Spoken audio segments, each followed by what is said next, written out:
Então, olha só, a resistência aproximada de cada tipo de solo.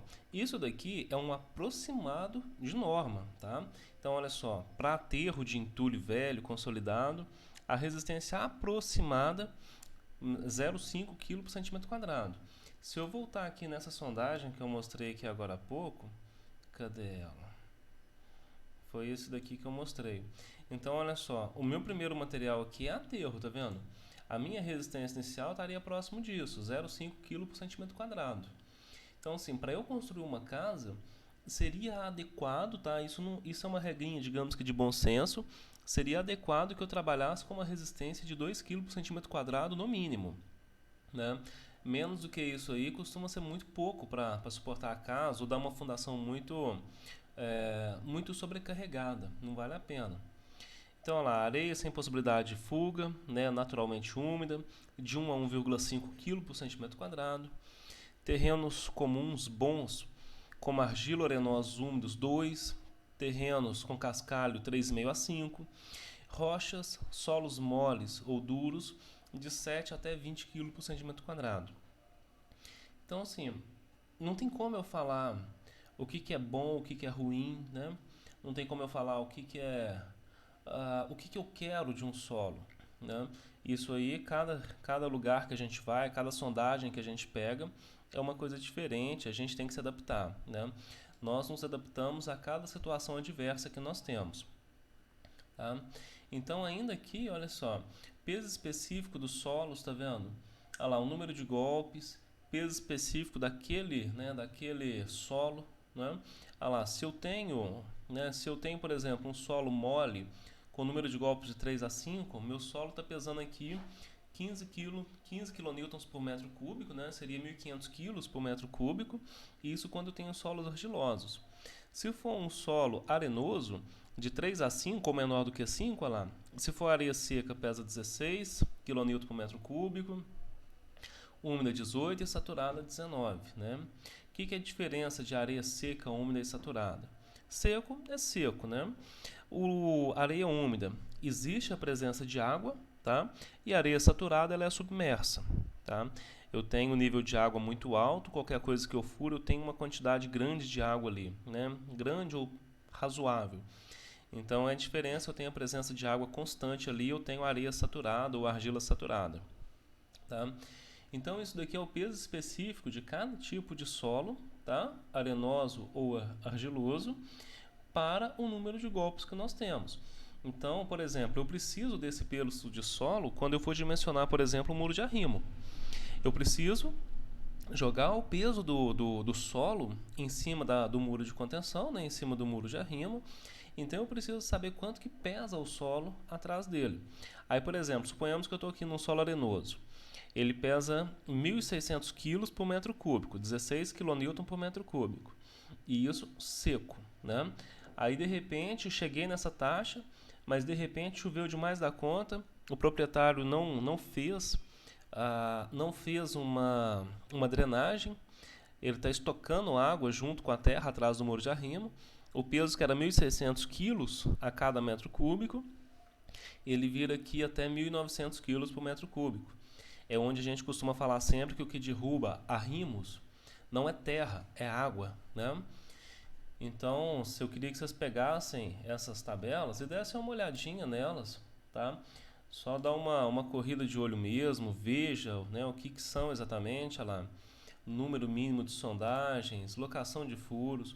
Igual eu falei, o curso de engenharia ele tem uma disciplina exclusiva de fundações, tá?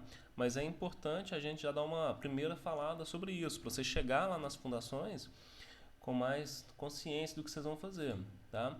Olha só, aqui um modelo de sondagem também, nós vimos um agora há pouco, né? Esse aqui é um modelo que eu deixo aí para a gente trocar uma ideia também. Olha lá, a cota do furo, 781 e vai baixando porque está cravando dentro do solo. A profundidade, né? Olha lá, 0, 2, 5, vai até 26 metros. O nível de água. O nível de água surge aqui, olha, em 8 metros. Né? 8 metros já começa a dar água. Aqui, lá embaixo, nos 22 e 30, começa a acontecer a lavagem do furo. Depois eu falo sobre isso. O SPT, aqui ele já me dá só o número final, tá vendo? SPT de 8, 11 nos primeiros 2 metros, 7 no terceiro metro, 9 no quarto metro.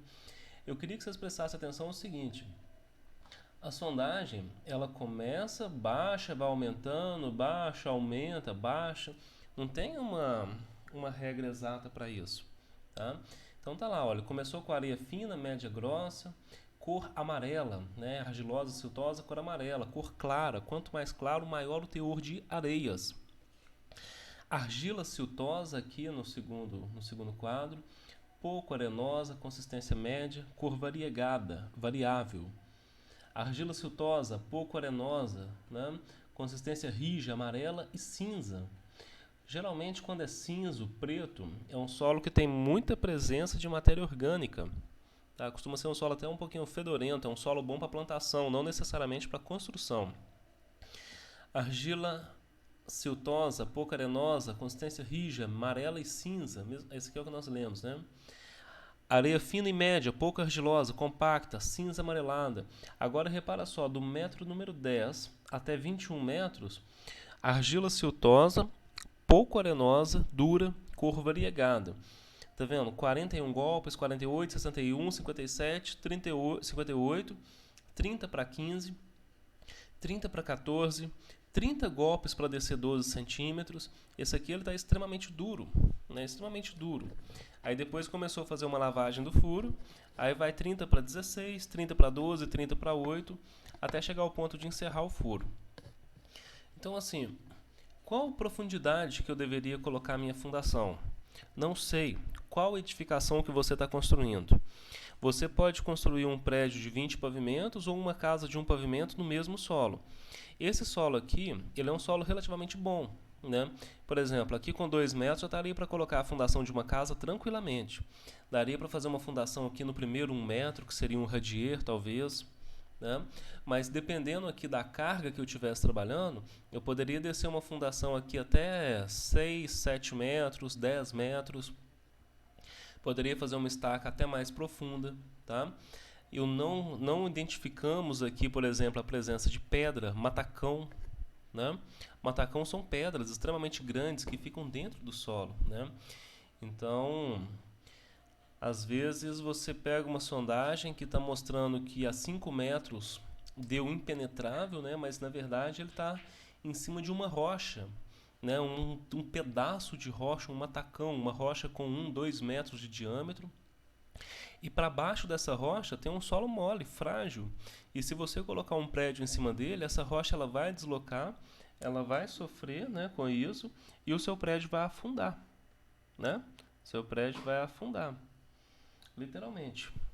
Então, fundação é uma coisa muito séria que tem que ser observada, tá? Aqui para baixo tem um outro modelo de sondagem, depois vocês dão uma olhadinha nele aí também, né? Uma sondagem, olha só, está aí sendo mostrado, né, um cliente nosso. Então reparem aqui o seguinte, deixa eu botar aqui em tela cheia. Olha só, a sondagem dele começa no primeiro metro com uma resistência de 16 golpes, depois cai para 9, cai para 7, 6, depois aumenta para 10, 14, 14, só vai dar resistência de novo igual ao primeiro metro, cá no sexto para o sétimo metro, tá vendo? Depois 7, 30, 7 metros, né? 21 a 27 golpes, para descer 15 centímetros, 30 para 15 e 40 para 15, até encerrar a sondagem aqui com 8 metros e 30. Não foi encontrado NA, né? Não foi encontrado nível de água, não tem água esse terreno. Mas o que eu quero deixar claro com isso? O primeiro 1 metro aqui, lá, é um aterro de solo misturado na cor marrom, só que ele está compacto. Por que ele está compacto? Não sei, passava carro em cima, né? Vaca, não sei, isso é muito comum, né? Ele foi compactado. Lugares que são pastos, por exemplo, as vaquinhas ficam ali andando em cima do solo, então elas compactam as camadas iniciais, né? O primeiro 1 metro ali de solo ali realmente costuma ter uma resistência maior. Mas quando você pega aqui para baixo, olha lá, o número 2, metro 3, só vai dar resistência também, de novo, lá no metro 4, tá vendo? Então, isso é um caso aí a ser observado. Ah, Daniel, mas e se o meu cliente não quer fazer sondagem? Como que eu faço? Tem várias formas, né? Se o cliente não quer fazer uma sondagem, você vai ter que fazer uma estipulação prévia de resistência do solo.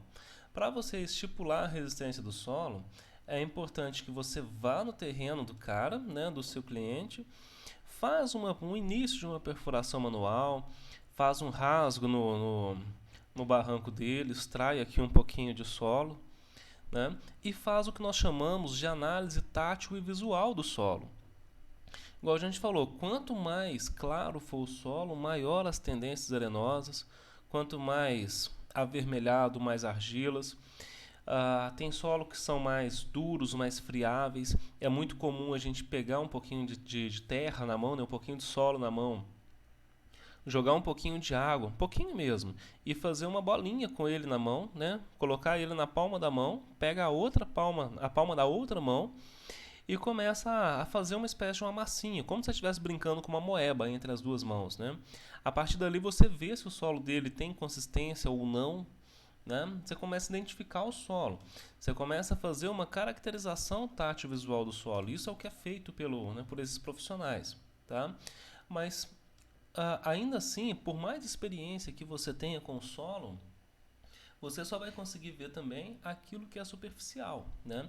Você colocar um prédio ali é muito complicado, né? Implementar um prédio sem ter uma sondagem. Você tem que ficar adivinhando o tipo de solo e isso não funciona.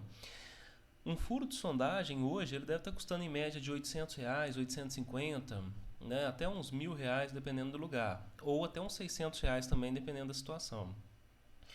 E aí o cara quer implementar um prédio ali de R$ 1 milhão, 2, 10 milhões de reais, mas não quer pagar R$ 1.000 de sondagem. Então, assim, tem que mostrar para o cliente a importância desse negócio, né? Tem que mostrar o que pode acontecer, né? Com o solo dele. Deixa eu fazer uma pesquisa aqui rápida.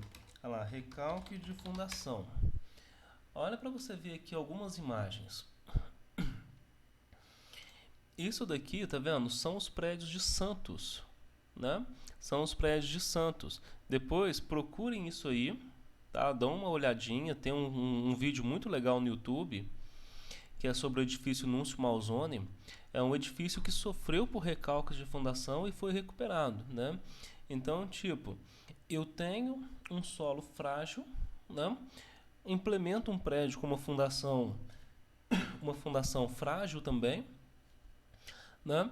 Fatalmente o que vai acontecer, né? Ele vai ceder lá, ele vai entortar, tá vendo? Isso daqui é uma imagem que mostra lá os prédios de Santos, tá vendo? São 12 metros de areia na primeira camada, 25 metros de argila marinha na segunda camada, mais 26 metros de areia na terceira camada. E as fundações dos prédios de Santos, boa parte estão aqui, lá, 3 e 4 metros. Isso daqui é a fundação que deveria acontecer num desses prédios, tá vendo? Uma fundação com 55 metros de profundidade. Então, cara, sabe? Tem que analisar com calma. A fundação é uma coisa muito perigosa, tá? Uma coisa muito perigosa. Tem que fazer uma análise bem feita, tá? Tem que fazer uma análise bem feita, ok? Então, a mútua me mandando mensagem ali. E nós temos ainda a opção do seguinte, né? Nós temos aqui o PDM, tá? Que é o penetrômetro, né? Penetrômetro dinâmico manual. Caso o cliente não queira fazer uma sondagem, é possível nós irmos lá e fazermos uma sondagem do terreno dele, manualmente falando. Só que isso daqui é uma coisa extremamente empírica, tá? Vou deixar para falar melhor disso num outro momento, ok? E aqui, ó, os ensaios de verificação do subsolo, eles visam evitar a seguinte situação, né? Eu tenho uma sapata apoiada em cima do aterro com baixa resistência. Eu precisaria que a sapata afundasse mais um pouco aqui e pegasse ali um solo firme, ok? Gente, eu gostaria que vocês fizessem esse exercício, tá? Respondessem um breve questionário e me mandassem ele por e-mail, tá? E me mandassem ele aqui por e-mail. Eu preciso ter iniciar já algumas avaliações, né? Começar a distribuir uma pontuação. Então eu gostaria que vocês fizessem e me mandassem aí, né? Olha lá, fale sobre a importância de fazer um levantamento topográfico adequado da obra, Defina a sondagem, sua importância. Como que o plano diretor da cidade contribui para o crescimento e organização da cidade. Por que utilizar água no processo de sondagem? E quando não é possível realizar uma sondagem, o que nós podemos fazer? Né? O que é mais adequado? Mandem para mim por e-mail, daniel_engenheirocivil@hotmail.com. Coloquem nome completo, tá? E a sala para eu localizar aqui, ok? Um abraço para todos, fiquem com Deus, permaneçam em casa.